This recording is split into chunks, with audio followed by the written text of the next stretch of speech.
I am so honored to be here in Pennsylvania. It's so exciting for me to be able to plant seeds on interventions and supports that we want to grow, not only in our own state, but with great partners like we see in Pennsylvania. So thank you so much.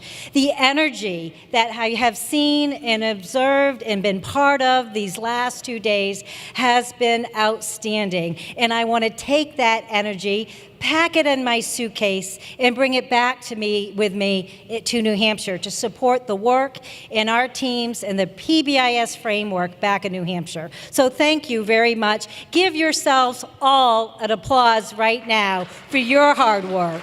Thank you. You're amazing. Thank you. And even though I had a lovely introduction, I'm going to plant a seed on an approach, a technique that's near and dear to me, called person-centered planning. And it's really a technique and approach that really captures the voice and the vision of our young people and their families in a very authentic way. And I'm going to demonstrate that to you by one of the first visuals of person-centered planning that we create. Yeah, that's me, my little Bitmoji. See, when we're thinking about getting to know someone across the table, it's not necessarily knowing them just for what's written in their bio, or what's written in their file review, or what's written on their resume. To really get to know a person and develop a full, meaningful life for them and with them is beginning to listen to them to see how they want to be understood. So this is what I want you to understand about me. Yes, I'm a Renew trainer. I'm passionate about it. It incorporates the technique I'm going to talk to you about today called person-centered planning. And it is designed specifically for high school students, although we are now piloting it with secondary, middle school students as well, to have these students who are the most vulnerable, the most likely to drop out of school, the ones that are really collecting a lot of discipline infractions, and offer this Tier 3 intervention to them. I'm also a PBIS coach. Yes, I dream of the triangle every day and every night. But I really know this framework really promotes a solid educational planning system for all students and leaves no one behind. So PBIS is something that I'm also coach. I've been contributed to a couple of published journals articles out there on the work that we do. And yes, I'm part of Who Cares About Kelsey. If you have not seen this film, please do. You can always watch an overview of it on whocaresaboutKelsey.com. Dan Habib is amazing. And if you Google that, you will also see a series of mini films that he's created that are free, that you can watch. And they're about anywhere from 10 to 12 minutes that really capture students that are the most vulnerable and hear their experiences. I also am a problem solver and facilitate teams, and I think you should know that I really, really like to help people. But it has been told that I'm a really good listener, and that I'm a positive person with a pretty kind, big heart. But you should know more than I'm just that. See, if you want to really build practices and really get in depth on talking about systems, come join me for a hike, because I love to spend my time outdoors. And I find my peace at either the beach or among the mountains. And I'm just crazy about my dog. But you should also know what has contributed to me as a professional and the person that I am today are the students, like Kelsey Carroll, like Anthony Haley, who taught me to walk in their shoes and to see why and how they see life as it means to them today. And it is also my sister-in-law who has taught me to presume competence in others. And it's my family, my daughters and my husband, who give me unconditional love and unconditional support so I can be at my best for others. So thank you for getting to know me and welcoming me here today. But there's also other professionals I want to acknowledge. This is just a short list of all the researchers, experts in the field that have influenced me today and has shaped our work. So what is person-centered planning? It's really a simple process of thinking how to capture the choices, the ideas, and the vision of what people want out of life, out of their educational process, but what they also want for their futures. And documenting this for all to see is a visual representation of those choices that they want. It's putting their ideas out on the table, it's putting their support needs out there, and bringing people to the table that are important to them to make this work happen. It's bringing educators together around that table, it is bringing service providers around that table, and it's bringing community members around that table to align one plan that makes sense for that student. The foundation of person-centered planning is really about having that student be at the center of all the work. It is they lead the process, they inform us of their vision and their voice. We are just there to try to make it happen for them, to give them the skills and resources they need. This can be transformative in their educational plans. If they have an IEP, how it can transform and design their IEP process. It can also be transformative in transition plans. But don't let it stop there. I have seen person-centered planning used across age groups, across abilities, and across different settings, whether it's in school or in our community behavioral health, as a really way to engage young people and their families. I have also used this technique, believe it or not, with my PBIS teams to visually see what is the voice and vision you want in your school. What is the voice and vision you want for your students that come to the school? How many have, raise your hands really high if you have students involved in your PBIS teams? Excellent.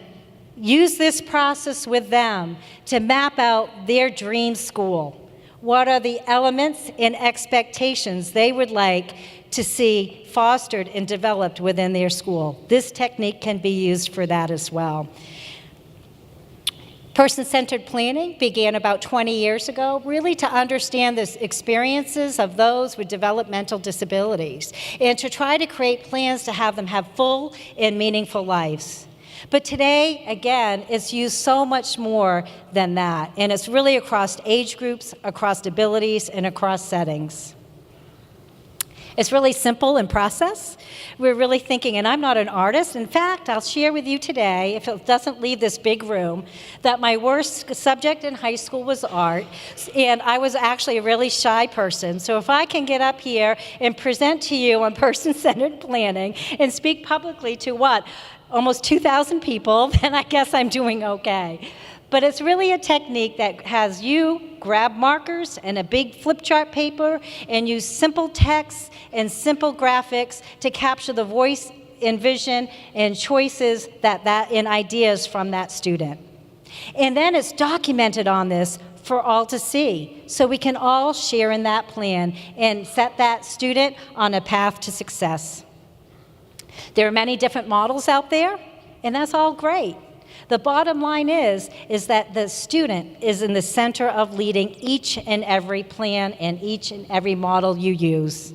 It's about seeing their strengths, not their deficits, and again, figuring out those support needs to help them be successful. The intervention and the person-centered planning I'm most familiar with is Renew, and this is a Tier 3 intervention, as I described earlier, for the most vulnerable youth, and it really is to get them engaged in their educational experience and also map out a plan for their future. Renew was developed in 1996 by Dr. Joanne Malloy, and in New Hampshire we have it in many high schools in almost every single community behavioral health agency in our state. We've also expanded Renew and trained people here in the great state of Pennsylvania, Wisconsin, Milwaukee, Connecticut, I'm missing some, Illinois, Maryland. We're now just doing it and training people in Northern California, and we're even in Denmark, so that's pretty exciting. But I think the best thing for me to do to describe Renew and person-centered planning more specifically is to walk you through a case example. See, Anthony Haley came into my life as a 5th grade student who was frequently absent from school, who was behind on several of his class assignments, would do anything to escape the classroom, and he was frequently bullied at school.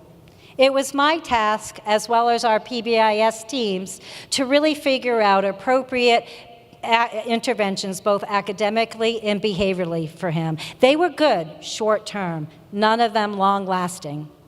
It was his sophomore year in high school that he got involved in Renew. And again, this was all about him. He did say, Mrs. Francoeur, I think this sounds like a lot of hard work. I'm not sure about this. But he goes, I'm feeling miserable, so why not? He was a student that taught me so much about things I never knew in his life that he experienced. I did not know what it was like to be born, as he labeled himself, a crack baby. I did not know what it was like to live in a home daily facing a parent that was intoxicated, that had addiction problems, and I did not know what it was like to live every night as in a nightmare with domestic violence in the home. But he taught me all that because he helped me see what was going on in his life. He trusted the process enough to say, put it all out there, to say, you know, many days I feel like I have this dark storm cloud over my head because of the chaos that I live in. Because I don't know if after school I actually have a home that I can call a shelter that I will go to because we're being evicted. I don't know if there will be food in the house. And I don't know if my mother and her boyfriend will be coherent enough to give me the supports that I need when I get home. I'm frequently tired. I am stressed all the time. And I actually live and have storage bins because I don't know when we may be kicked out of this home. I worry about my brother because I know he's on the path to incarceration. We have police following into our house regularly to try to find him. In my freshman year, Mrs. Francoeur, I lost my father to cancer. Medical bills have piled up. My mom is depressed. She doesn't know how to manage them. But I miss my father. But I knew no matter what, I had to start high school my freshman year and just not really be able to handle my grief. This map, however, was the one that motivated and propelled him to move forward because it identified the first time a visual where he could say, these are my strengths, these are my accomplishments. From this map, he could see, and all of those around him on his team could see, that he was an avid reader, that he could memorize facts like no other, that he was smart, and he learned strategies to befriend those that bullied him, all on his own. His accomplishments, his greatest one of all, and this tells you a lot about his character, was I keep life simple. I appreciate everything that I have in my life because money is not everything. We also identified, wow, who needs to be here at the table to support Anthony? Who would Anthony like at his table to support him? And we designed this by different colors to represent different people. The closest people in his circle were those that he identified as a couple staff people in the building, and his siblings because they had each other's back, and his girlfriend at that time, and Otis, his pug. He had a network of other people that he felt had good advice and would support him, and that really include, again, some loyal friends and people in the school. But as his needs grew greater and there was this fear of him losing his home, he knew he needed specific skill sets to help with those resources, which include administrators and superintendents. And he actually showed the superintendent these maps as a way to advocate for himself of why he should remain in his community. He also informed us through this process about his educational plan. He had ADHD. He felt he was not getting the appropriate support for that. But look what he put down as the things that worked for him if they were consistent. Number one, relationships with teachers. Teachers who took the time to get to know him and understand him. He also knew that he needed a quiet place to study, and yes, even as a sophomore and junior, he needed daily reminders and lists of what needed to get done. What didn't work for him, and that was something he identified as his own barrier, is just that school was not relevant. Not when he had to worry about his own survival every day. He also, what didn't work for him, were teachers who lost patience with him and kicked him out of the classroom for not a lot of reasons. But his dreams were simple, all doable, all achievable, and I'll summarize it by this way. He told me that as long as he had a good education and a pug in his life, he would be all set. But to get to those dreams, we had to uncover, with his help, what are some of the things that were getting in the way. As you can see here, he said time. Time, I've learned, doesn't slow down. When I lost my father, school was starting, and they weren't going to say, we'll wait for you, Anthony, to catch up. He knew for him that he was sleep deprived, but he wanted his team around him to know it wasn't because he was up all night partying or because he was up all night playing video games. He was up all night because of the conflict and the violence in the home and police coming in to look for his brother. He was often, because of that, late to school, and he knew that affected his grades. But on top of all of that, he was concerned that he wouldn't have shelter to go home to after school every day, and what would happen to the family then. So we took those barriers and said, okay, Anthony, tell us your goals. Where do you want to start? There's a lot going on in your life. We did not direct that to him. He identified his goals, which was, number one, to stay in the community where he belonged, even if it meant that he had to physically move to a different town because of housing. So that's when he developed next steps around that. He proposed this idea to administrators and the superintendent and said, this stuff you have going on in school is working for me. I'm doing better. I show you my data and my grades, and I have a plan for my future. But that can come undone if I have to move to another community. So what can we do to keep me here? And that team and that superintendent worked with him on that.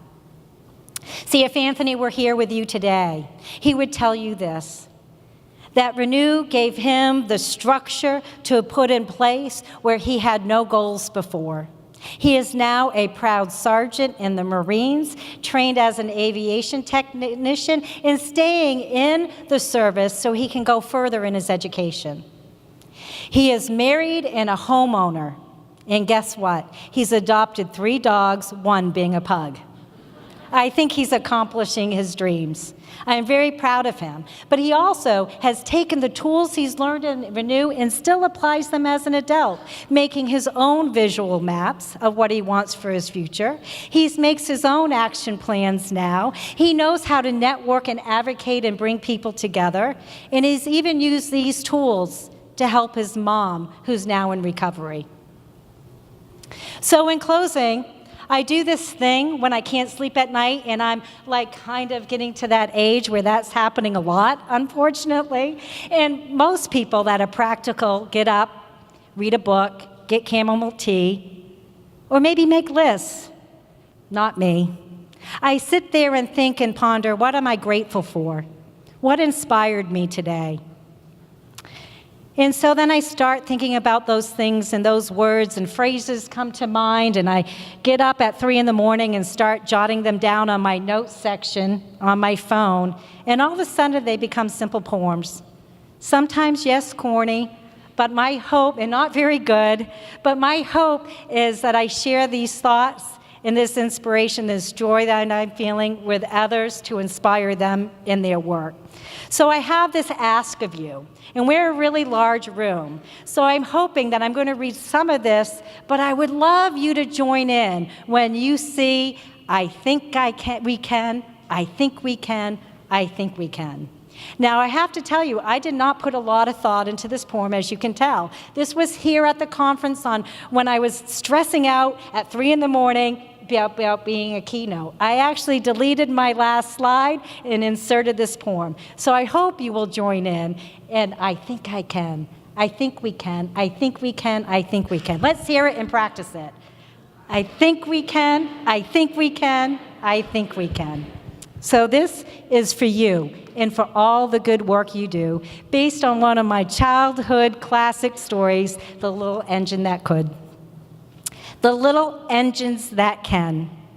I think we can leave positive messages every day and in every way. I think we can give voice and choice to our children and families. I think we can bring joy and hope to those whose hearts are suffering. Come on, we got to do louder. I think we can presume competence in all, no matter their ability, where they're from, or who is important to them. I think we can. I think we can. I think we can. Guess what? We're not done. This is now I know we can. I know we can share in their dreams as their dreams hold a future. That's more like it. I know we can lift each other up and fill each other's cup. I know we can form relationships with every child so they all feel they matter. I know we can be that little engine that brings all aboard to go over any mountain. I know we can. I know we can. I know we can. I want to thank you for your attention and your thoughts today. I want you to carry these messages of I know we can. So for those most vulnerable youth and those that are struggling, we can bring them up any mountain. I want you to think and challenge yourselves, where can you maybe dabble and practice and plant a seed on person-centered planning? Whether it's with a student who's very vulnerable and at risk maybe of disengagement in your classroom. Perhaps it's an activity that you use to create a portfolio for all your students in the classroom so they have a plan that carries with them year after year.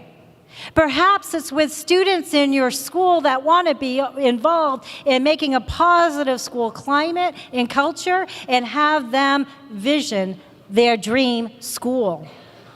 Please be thinking about ways to capture everyone's voice and vision and ways to bring youth to the table. And I realized I'm wrapping up, and it's earlier than expected, but I think that's a bonus for the work that you do. Again, I want to thank you from the bottom of my heart, to be the little engines that can. Thank you.